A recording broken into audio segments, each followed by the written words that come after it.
So winter has come to my garden, and I thought I would share with you 4 very unusual winter blooming flowers that I have that are just gorgeous and add some interest to the garden.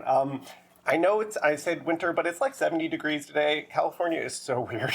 I'm Gardener Koo. Let's start with this beautiful bromeliad, Portea alatisepala.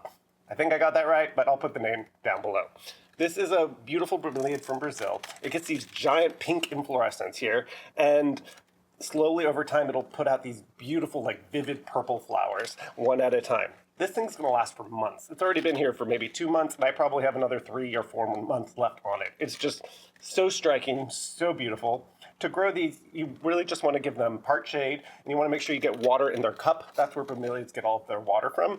And this is the orange variety, the orange leafed variety, although I'm not totally sure I see it. Anyways, so easy to grow, and once the flower is done blooming, the whole plant's gonna die, but it'll put off a whole bunch of new pups, and you can divide those and then have more. Another flower I have blooming that is just stunning is this Vriesea carinata. This is a little dwarfy, so it only gets about that big, but this flower lasts forever.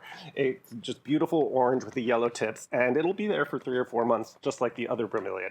Now, this is one of the ones I'm really proud of because, according to most books, these can't be outdoors at anything below 55 degrees, and 55 degrees is our high most of the year.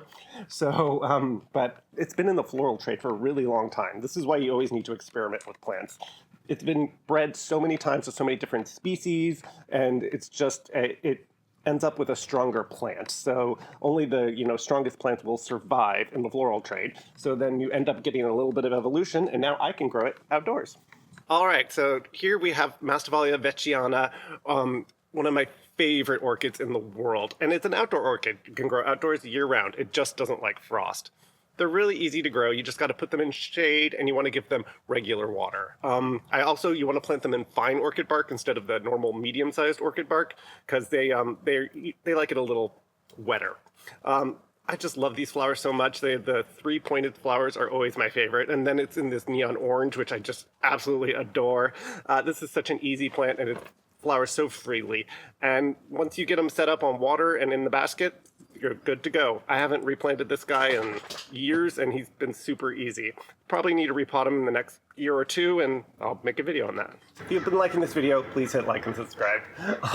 You'll get more cute nacho content. Now, for my last plant, I have Protea cyanoides mini king. This is a dwarf king protea. They get these beautiful flowers. It's about to start blooming for me, and they last for weeks in a vase, and they last for months on the plant. They're just spectacular. Hi, Freya. You want to grow these in full sun, and I like to plant 2 right on top of each other because they're not very full plants. So if you want to have a full look, you just plant 2 right on top of each other, and they will fill in nicely. They also come in a full size, which I have in the front yard, and those flowers can get this big, and they are just spectacular. To grow this guy, you just want to give it full sun, good drainage, and you don't ever want to fertilize it. You cannot fertilize these plants. They will glut themselves on the phosphorus and just eat it all up, and then they will poison themselves and die. So it's much easier just to not fertilize them at all. Other than that, then you get these amazing cut flowers. I'm growing the full-size one up in the front yard, and I'm growing these little ones all over the place as well. I'm Gardener Koo. Go get your hands dirty.